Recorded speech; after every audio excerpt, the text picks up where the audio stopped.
Praise the Lord. கர்த்தருடைய நாமம் மகிமைப்படுவதாக. ஆலயம் சார்ந்த காரியத்தில் நம்முடைய பங்களிப்பு எப்படி இருக்கிறது, அதை குறித்து தான் நாம் இன்றைக்கு பார்க்க போகிறோம். சங்கீதம் 122வது அதிகாரம் முதல் வசனத்தில் தாவீதை பற்றி சொல்லப்படுகிறது. ஆலயத்திற்கு போவோம் வாருங்கள் என்று சொன்ன பொழுது அவர் மனமகிழ்ச்சியா இருந்தாராம். அப்படியானால் ஆலயத்திற்கு போவதற்கு அவர் எப்பொழுதும் ஆயத்தமாகவே இருந்திருக்கிறார். முதலாவதாக, மறுநாள் ஆராதனைக்கு முதல் நாள் இரவே ஆயத்தமாகிற ஒரு பழக்கம் நமக்கு தேவை. இரண்டாவதாக, பிரசங்கி 5வது அதிகாரம் முதல் வசனம் சொல்லுகிறது, நீ தேவாலயத்திற்கு போகும் பொழுது உன் நடையை காத்துக்கொள். அப்படியானால் இரண்டாவதாக, உன் நடையின் மீது கவனமாயிரு, உன் நடக்கையின் மீது கவனமாயிரு.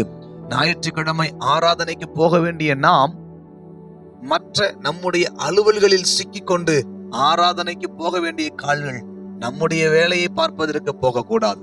மூன்றாவதாக, பிரசங்கி 5வது அதிகாரம் 2வது வசனம் சொல்லுகிறது, நீ தேவாலயத்துக்குள் இருக்கும் பொழுது துணிகரமாய் ஒன்றையும் பேசாதே.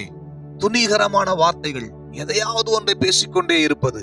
நான் வானத்தில் இருக்கிறேன், நீ பூமியில் இருக்கிறாய் என்று ஆண்டவர் நமக்கு கற்றுக் கொடுக்கிறார். தேவாலயத்துல மனம் பதறி கூட ஒரு வார்த்தையும் பேசக்கூடாது என்று ஆண்டவர் நமக்கு கற்றுக் கொடுக்கிறார்.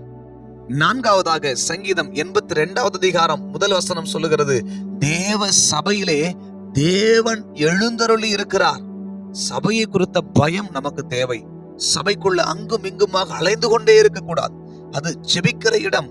அந்த இடத்தை பயபக்தியோடு அணுகும்படி கர்த்தர் விரும்புகிறார். ஐந்தாவதாக, சரியான நேரத்திற்கு ஆலயத்துக்குள் வர வேண்டும். மத்தேயு புஸ்தகத்தில் வேதம் இயேசு கிறிஸ்துவை பற்றி இப்படி சொல்லுகிறது, அவர் வழக்கத்தின்படியே தேவாலயத்திற்கு போனார். சரியான நேரத்திற்கு ஆலயத்திற்கு போக வேண்டும்.